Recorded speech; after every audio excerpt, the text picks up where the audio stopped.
Buenas tardes, profesor. Somos del módulo 400, grupo 9432. El equipo está conformado por López Cabañas Maricruz y Soriano Equihua Estela. El tema del video es definición, caracterización y perspectivas teóricas de la conducta normal. Encontrar una definición para la conducta normal ha sido un enorme reto para la psicopatología de dicha conducta. Para tal definición se han propuesto diversos elementos, los cuales enseguida explicaremos. Un elemento de la conducta anormal es que es infrecuente, o mejor dicho, inhabitual. Los que estudian esta forma de la conducta miden peculiaridades concretas de la gente, como lo son los rasgos de personalidad, la forma de comportarse, y cómo es que dichas características están distribuidas en la población. Este elemento se va a emplear de forma rigurosa para diagnosticar el retraso mental. Si bien gran parte de las expresiones de la conducta infrecuente en verdad parecen anormales, existen casos en que no es válida esta relación. También se dice que la conducta normal es aquella que viola las reglas sociales y constituye una amenaza o provoca ansiedad en quienes la observan. Esta definición concuerda con la hazaña del psicópata. Las normas o reglas sociales dependerán de lo que se considere como normal o no en cada cultura. La anormalidad sugiere la idea de sufrimiento personal. Desde este punto de vista, la conducta es anormal si quien presenta dicha conducta le provoca una gran aflicción y tormento. Por ejemplo, la gente que presenta trastornos de ansiedad y depresión sufren mucho, pero no todos los trastornos producen aflicción. Tal es el caso del psicópata. Este trata a la demás gente de forma fría. Un elemento más en la conducta normal es la incapacidad, lo que significa que la persona está imposibilitada de lograr algún objetivo debido a su estado anormal. Pero con la incapacidad sucede lo mismo que con el sufrimiento. Esta solo se observa en parte de los trastornos. Wakefield sugiere que un elemento importante de la enfermedad o el trastorno es una disfunción perjudicial. Esto significa que cierta estructura o mecanismo del organismo le está provocando daños a la persona. La imprevisibilidad es un elemento más de la conducta normal. Muchos de los aspectos de dicha conducta son respuestas inesperadas a estresantes ambientales. Por ser de origen tan cambiante, es muy difícil brindar una definición sencilla de anormalidad que la englobe en su totalidad. El psiquiatra Wilhelm Griesinger encaminó la búsqueda de las causas orgánicas, la conducta anormal. Concluyó que la mayor parte de los trastornos mentales son causados por la influencia directa o indirecta de las alteraciones en el funcionamiento cerebral. Su frase era: las enfermedades mentales eran enfermedades cerebrales. Desde este punto de vista, se suponía que las neuronas provocaban casi siempre la infelicidad personal. Kraepelin, quien fue influida por Griesinger, distinguió la demencia precoz y la psicosis maníaco-depresivo y creyó que eran enfermedades de origen orgánico. Como ya hemos visto, Griesinger y Kraepelin creían que la conducta anormal era de origen orgánico, o mejor dicho, biológico. Actualmente los equipos y las técnicas como la tomografía por emisión de positrones y el rastreo por tomografía han hecho posible observar cómo es que funciona el cerebro. Gran parte de la gente ve al cuerpo y la mente de forma separada. El cuerpo está relacionado con los órganos, músculos, huesos y cerebros, y la mente se relaciona con las actitudes, sentimientos y pensamientos. Desde la perspectiva biológica se cree que la conducta normal es debido a una estructura o función corporal trastornada. Existen diversos factores biológicos que pueden influir en la conducta, como los factores genéticos, el cerebro, el sistema nervioso y las glándulas endocrinas. Comencemos primero por los factores genéticos. La evidencia de que las anomalías genéticas explican un número significativo de problemas médicos ha llevado a que los investigadores busquen raíces hereditarias para la conducta desadaptada. Los factores genéticos pueden contribuir a trastornos tan diversos como la esquizofrenia, la depresión, la criminalidad y el retraso mental. Un factor importante en algunas anomalías genéticas son las irregularidades en estructuras con número de cromosomas de un individuo. Por ejemplo, las personas con síndrome de Down tienen un tipo de retraso mental y tienen 3 cromosomas 21 en lugar de 2.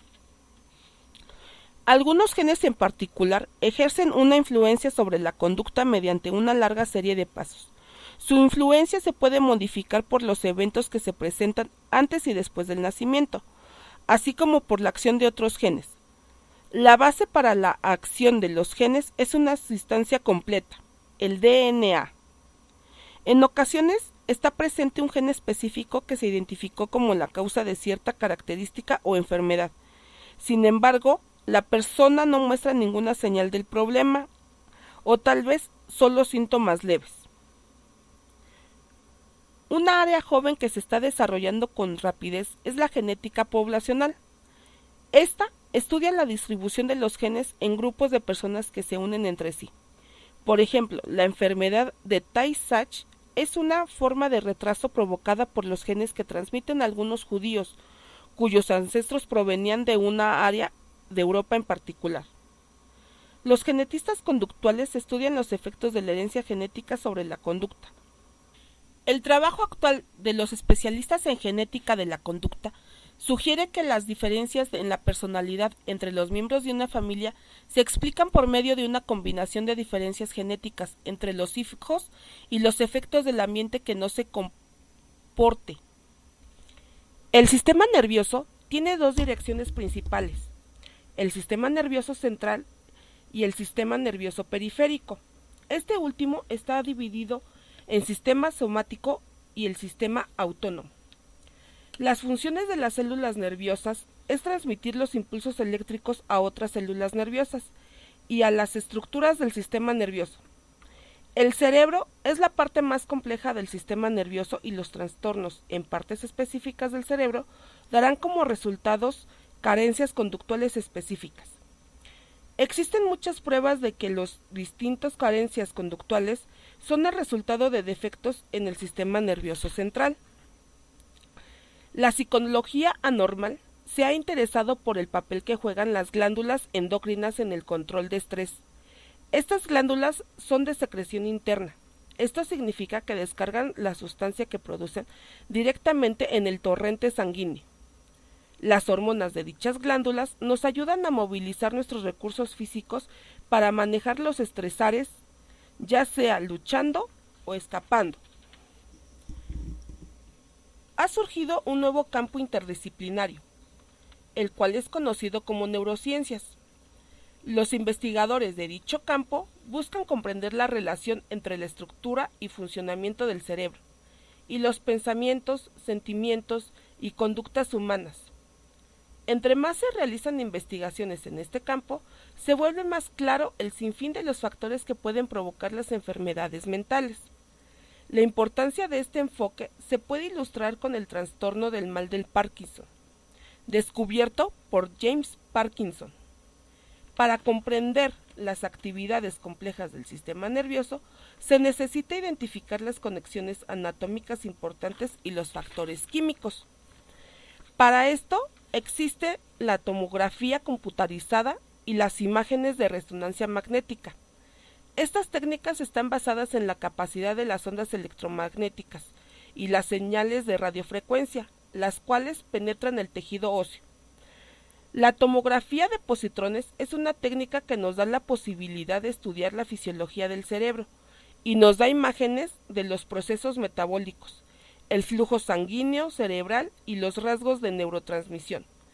También existe la psiconeuroinmunología.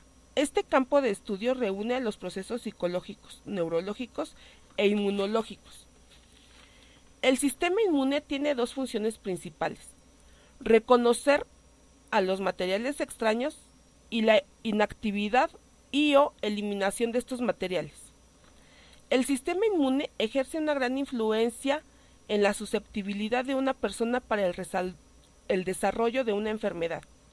También ciertos estados psicológicos como la soledad, depresión o sentimiento de desamparo tienen un impacto negativo sobre el sistema inmune.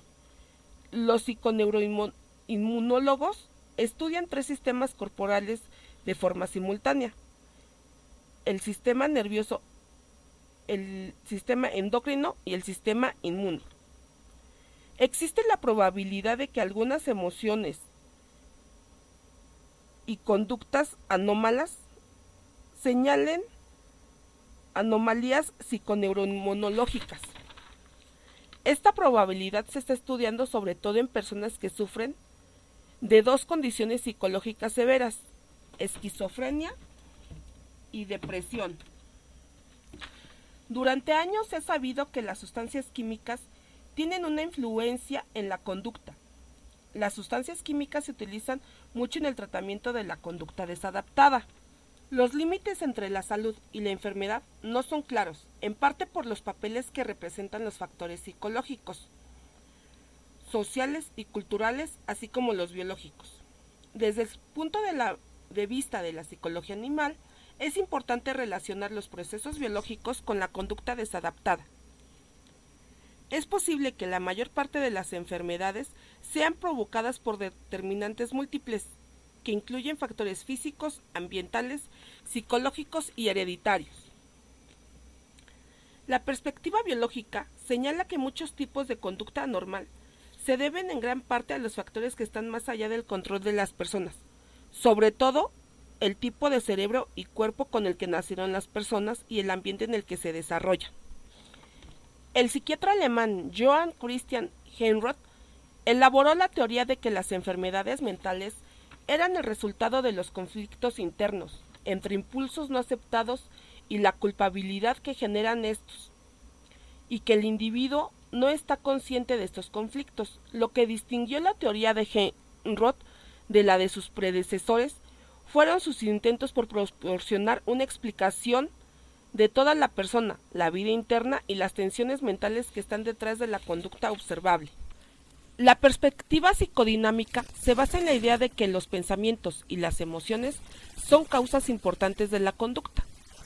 No todos los teóricos psicodinámicos hacen énfasis en los mismos eventos internos ni las mismas fuentes de estimulación ambiental, pero sí están de acuerdo con la personalidad se forma con una combinación de sucesos internos y externos, con un énfasis en los internos.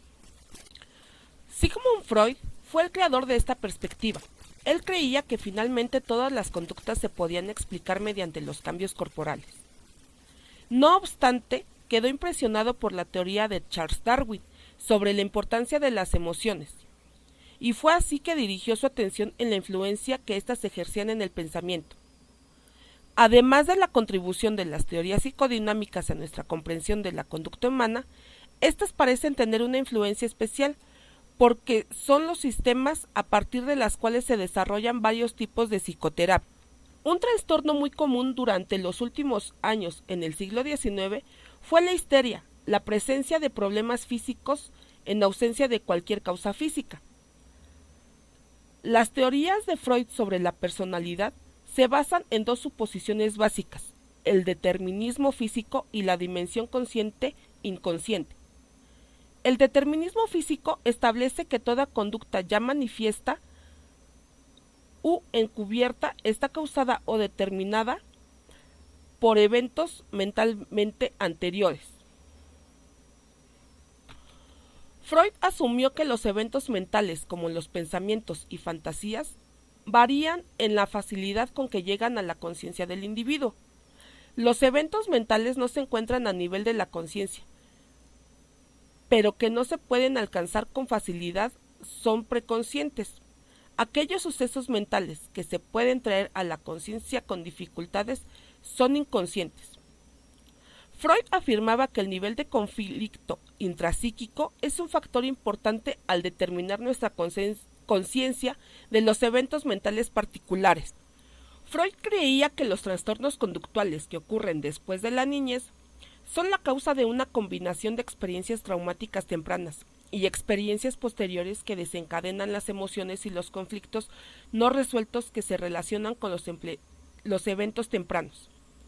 Freud afirmaba que las emociones ocultas o impulsos estaban involucradas en el conflicto humano y se refirió a estos impulsos como la libido, y creían que era una forma de energía psíquica análoga al establecimiento de energía física del individuo. La libido se puede considerar como un deseo por el placer, particularmente de gratificación sexual. El concepto de sexualidad en la teoría psicoanalítica es muy amplio, y en lugar de referirse a la intimidad sexual, se puede considerar como la búsqueda total del placer y de gratificación del individuo. Freud también consideró el proceso de desarrollo en términos sexuales. La teoría de Freud sobre el desarrollo de la personalidad ponía gran énfasis en los efectos de las experiencias que ocurren en los primeros 5 años de vida. Lo que sucede a los niños en estas etapas psicosexuales ayuda a moldear su personalidad como adultos. A pesar de que muchos teóricos están de acuerdo con las experiencias de la niñez son muy importantes en el desarrollo de la personalidad, muchos de ellos rechazan las afirmaciones de Freud sobre la sexualidad en esa edad.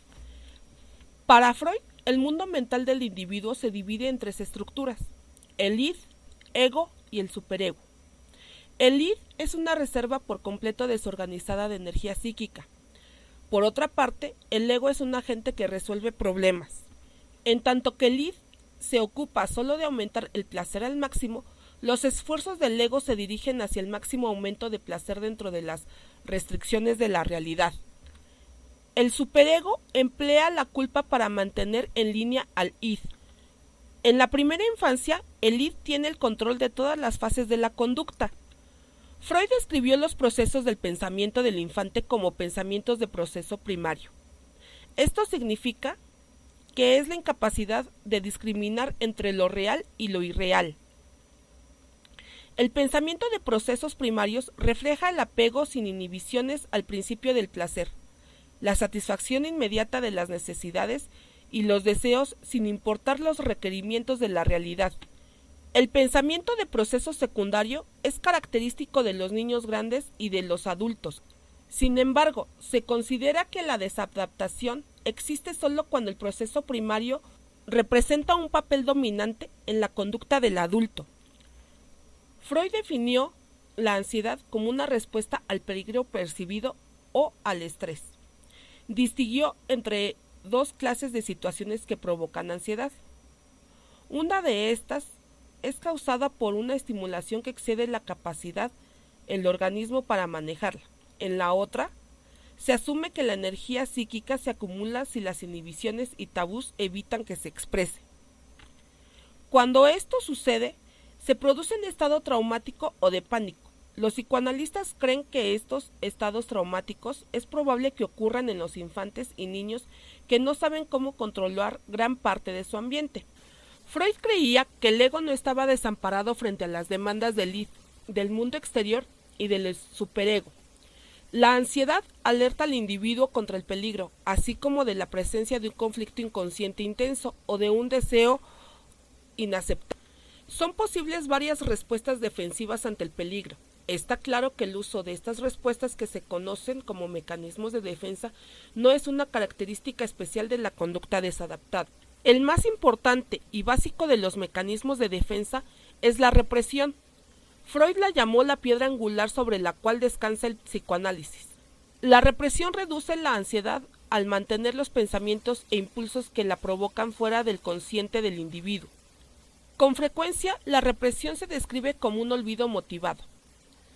Existen 2 clases de olvidos: el olvido del contenido mental neutro y el contenido de una experiencia traumática de la niñez.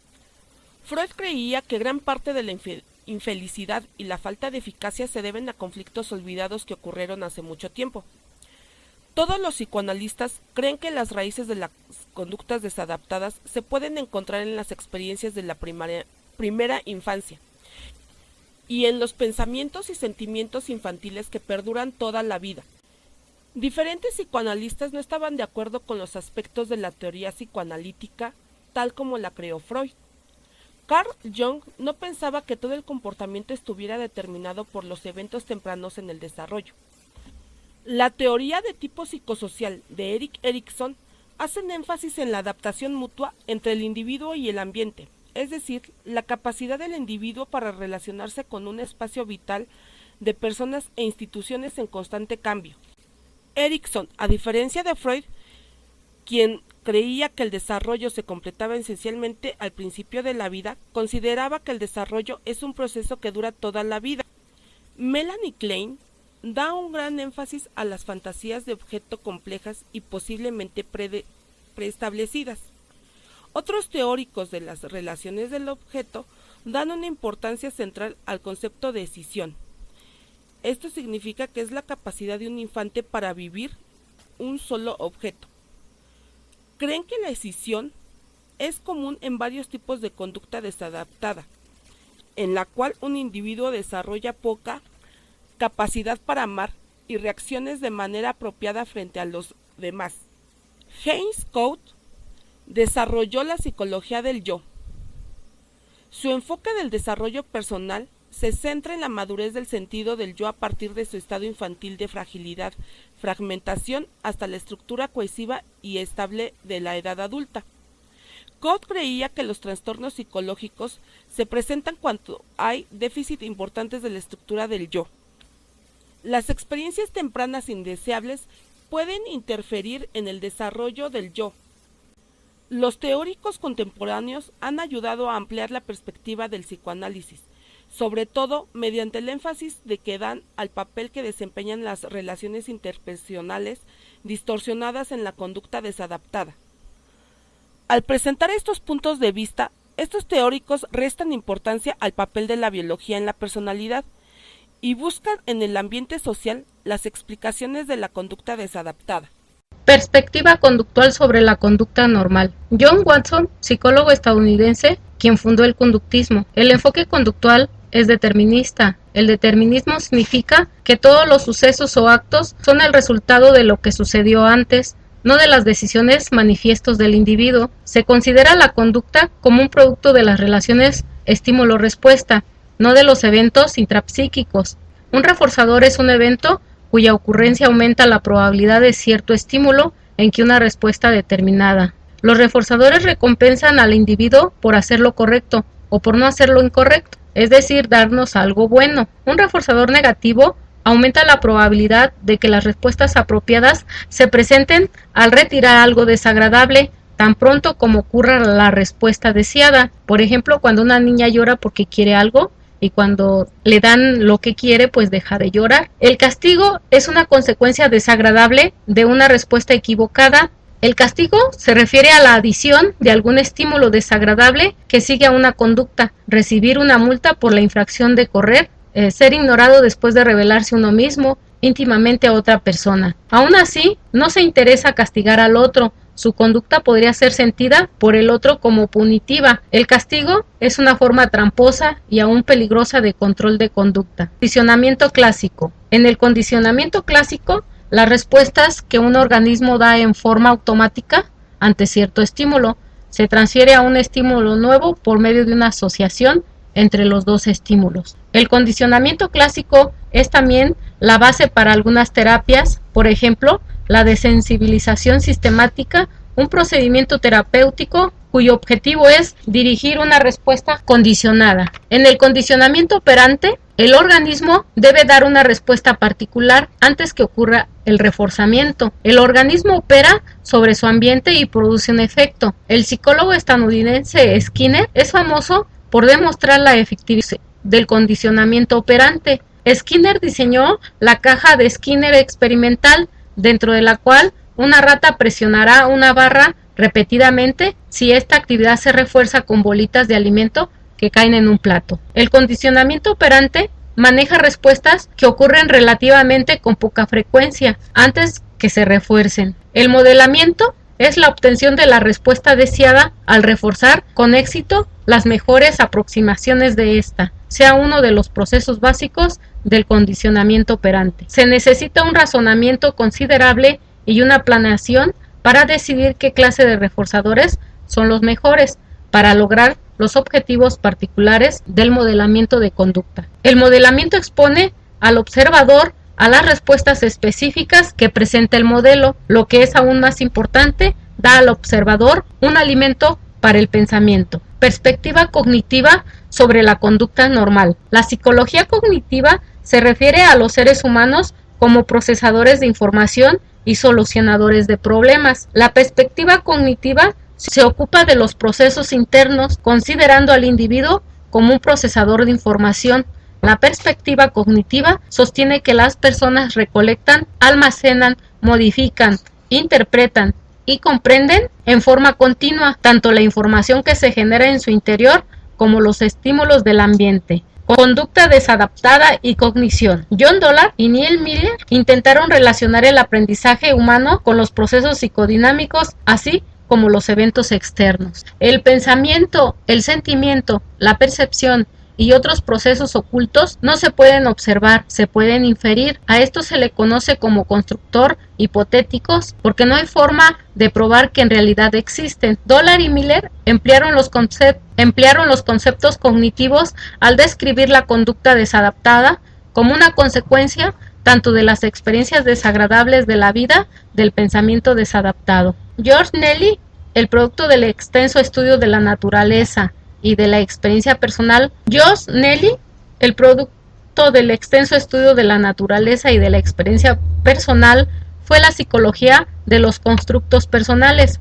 Kelly llegó a la conclusión de que los constructos personales de la gente reflejan la forma en que interpretan o desarrollan las ideas sobre sí mismo, el mundo y los sucesos futuros. Los constructos personales son las formas en que cada persona constituye su propia realidad al clasificar a las personas y sucesos en categorías. Existen diferencias entre los constructos personales de los distintos individuos. Kelly no apoyaba los conceptos de una psicodinámica oculta ni del inconsciente. Mencionaba lo que llamó el primer principio de Kelly. Si no sabe que está mal en sus pacientes, pregúnteles, quizá se lo digan. Kelly dio gran importancia al papel de los constructos personales como las causas de las reacciones emocionales. Consideró la psicoterapia como una forma de demostrar a los pacientes que sus constructos son hipótesis en lugar de hechos. Albert Bandura enfatiza los aspectos simbólicos y cognitivos del aprendizaje en contraposición a los aspectos de estímulos-respuestas. De acuerdo a Bandura, podemos resolver los problemas en forma simbólica sin tener que recurrir a una conducta de ensayo y error, porque podemos prever las consecuencias de nuestra conducta y actuar de acuerdo con estas. Terapias cognitivas. Muchos terapeutas utilizan como estrategia básica la idea de que los pensamientos desadaptados son la causa de la conducta desadaptada y que a las personas se les debe de enseñar nuevas maneras de pensar. Las terapias que se basan en la perspectiva cognitiva son la terapia racional emotiva. Fue presentada por Albert Ellis durante un congreso realizado en Chicago, Estados Unidos. Dicha propuesta teórica fue formulada a partir de su práctica profesional en el trabajo clínico con pacientes. Sus estudios sobre filosofía y las experiencias del propio Ellis en dominar sus problemas emotivos y físicos, tales como el miedo hacia las mujeres y la fobia social.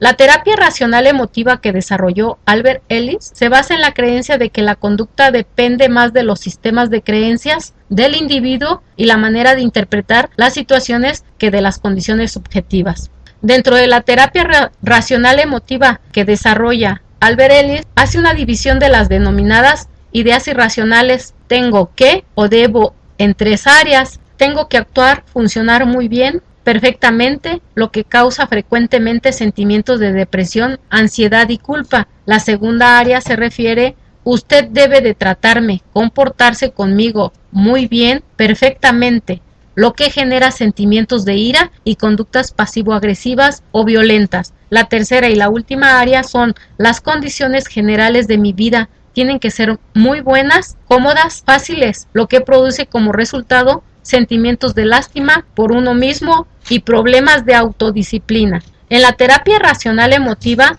el clínico explica y demuestra el pensamiento productivo, convence al paciente para que piense y se comporte de manera más efectiva y discute sobre las tareas para realizar en casa. George Kelly empleó una variedad de tácticas para ayudar a sus pacientes para explorar y modificar sus constructos personales. Utilizó un formato de entrevista tradicional en el cual su paciente y él platicaban sobre constructos personales específicos. Utilizaban una terapia de roles determinados en la cual los pacientes experimentaban y representaban nuevos roles que podían resultar de revisiones particulares en sus cisternas de constructos personales. Aaron Beck piensa que el trabajo del terapeuta consiste en ayudar a los pacientes a reestructurar su pensamiento y reemplazar los pensamientos desadaptados por pensamientos que le ayuden más en el control de las situaciones estresantes. Beck piensa que las emociones y el comportamiento de las personas se basan en gran parte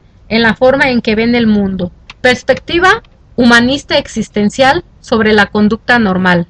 La perspectiva humanista existencial presenta un contraste muy marcado en los planteamientos teóricos. Una de las suposiciones centrales del punto de vista humanista es que en cada persona existe una fuerza activa, autoactualización, una lucha por ser todo lo que se puede ser. Las teorías humanistas centran su atención en el proceso de autoactualización. Los teóricos existencialistas enfatizan la autodeterminación, la elección y la responsabilidad del individuo de surgir sobre las fuerzas del ambiente. Somos lo que elegimos, sostiene el existencialista. Los teóricos humanistas existenciales creen que la psicología científica pierde su propósito cuando se extiende solo hasta la conducta observable y niega la vida interna de la persona. La concepción de Rogers sobre el yo. Carl Rogers, uno de los líderes de la psicología humanista, utilizó el reflejo de sí mismo como la pieza central de su perspectiva de la personalidad. La creencia de Rogers en la primacia de la realización constituye la base de su terapia no directiva o centrada en el cliente. Este método de psicoterapia supone que todo individuo posee la motivación y la capacidad de cambiar y que el principio individuo es el más indicado para decidir qué dirección debe tomar dicho cambio. El terapeuta le corresponde actuar como una caja de resonancia mientras el cliente explora y analiza sus problemas. Este enfoque difiere de la terapia psicoanalítica, en la que el terapeuta analiza el historial del paciente para determinar el problema e idear un curso de acción para remediarlo. El yo, el concepto central en la teoría de la personalidad de Rogers, es el yo o autoconcepto. El yo o yo real se compone de todas las ideas, percepciones y valores que caracterizan al individuo. Incluye la conciencia de lo que soy y lo que puedo hacer. Este yo percibido, a su vez, influye tanto en la percepción personal del mundo como en la propia conducta. Rogers relacionó la habilidad de lograr el entendimiento de sí mismo y la autoactualización con el respeto a sí mismo y la percepción que tiene el individuo de la aceptación por parte de los demás. Rogers rechazó la noción psicoanalítica de que las personas irracionales y antisociales por naturaleza. Por el contrario, afirmó que cada persona es básicamente racional, social y constructiva. Para Rogers, la psicoterapia es una situación en la cual buscan ayuda a las personas ansiosas o con personas que tienen poco respeto por sí misma y una visión distorsionada de sí mismo y del mundo. Para Rogers, la psicoterapia es una situación en la cual buscan ayuda las personas ansiosas o con personas que tienen poco respeto por sí mismas y una visión distorsionada de sí y del mundo. Rogers creía que no existe el conocimiento científico, solo existen percepciones individuales de lo que parece ser ese conocimiento por cada quien. Esta afirmación expresa el punto de vista humanista existencialista de que la experiencia interna y una búsqueda de significados de la vida deben de construir el centro de atención de la psicología. El punto de vista existencial. Los existencialistas creen que las personas son libres de elegir entre cursos de acciones alternos. Una persona puede elegir actuar de manera auténtica o no. Actuar en forma auténtica significa establecer los objetivos propios con libertad. Actuar en forma no auténtica quiere decir permitir que otras personas establezcan los objetivos. La principal tarea del terapeuta, de acuerdo con este enfoque, es ayudar a que las personas vacías y solitarias amplíen sus experiencias y logren su condición única, es decir, ayudarles a realizar elecciones constructivas. Perspectiva comunitaria sobre la conducta normal. Desde la perspectiva comunitaria, la conducta desadaptada es el resultado de la incapacidad para manejar el estrés de forma efectiva. No se considera que una enfermedad o problema existe dentro del individuo, en vez de ello, se considera, a menos en parte, una falta del sistema del apoyo social del individuo. El enfoque comunitario intenta reducir la conducta desadaptada con medidas preventivas al intervenir en la vida de la gente antes de que ocurran las catástrofes. Las teorías de la causación social argumentan que las escuelas pobres, el crimen, la violencia inadecuada y el prejuicio. Las teorías de la causación social argumentan que las escuelas pobres, el crimen, la vivienda inadecuada y el prejuicio que con frecuencia se encuentran entre los vecinos de bajos recursos pueden aumentar el estrés que experimentan las personas que ya son vulnerables. La teoría de la selección social, por otra parte, afirma que los grupos con nivel socioeconómico más bajo muestran mayor incidencia de conducta desadaptada porque las personas que no funcionan bien tienden a experimentar un movimiento hacia abajo en la sociedad. Las investigaciones recientes sugieren que en tanto que la causación social participa en la depresión, la conducta antisocial y el abuso de sustancias, la selección social toma parte en la esquizofrenia. Aquellas personas que creen en la perspectiva comunitaria es más probable que apoyen la teoría de la causa social. Roles sociales y etiquetamiento. Los individuos pertenecen a grupos sociales. Los roles sociales son funciones particulares que una persona tiene como miembro de un grupo social. Algunos teóricos sostienen que siempre tratamos de proyectar una imagen y que en realidad no tenemos un yo verdadero. El etiquetamiento ocurre siempre que las personas son categorizadas con alguna base, ya sea o no que esta base será relevante o justa. Las etiquetas pueden ser destructivas porque atraen la atención hacia un aspecto de la persona, mientras que ignoran otras que las hace únicas. Contribuciones de la perspectiva comunitaria. Lo que sabemos en la actualidad apoya el énfasis de que la psicología comunitaria da el rol del ambiente social y la conducta desadaptada. Por ejemplo, los niveles de atención y depresión de los niños se incrementan en real medida cuando viven en un ambiente en el cual los adultos expresan altos niveles de enojo y se comportan de manera agresiva. La perspectiva comunitaria ha tenido una influencia en la producción de nuevos enfoques creativos para la conducta desadaptada y en el alcance de segmentos de la población cuyas necesidades psicológicas se han ignorado hasta ahora. Ha sido efectiva para cambiar la perspectiva del pensamiento académico como para alterar la política social.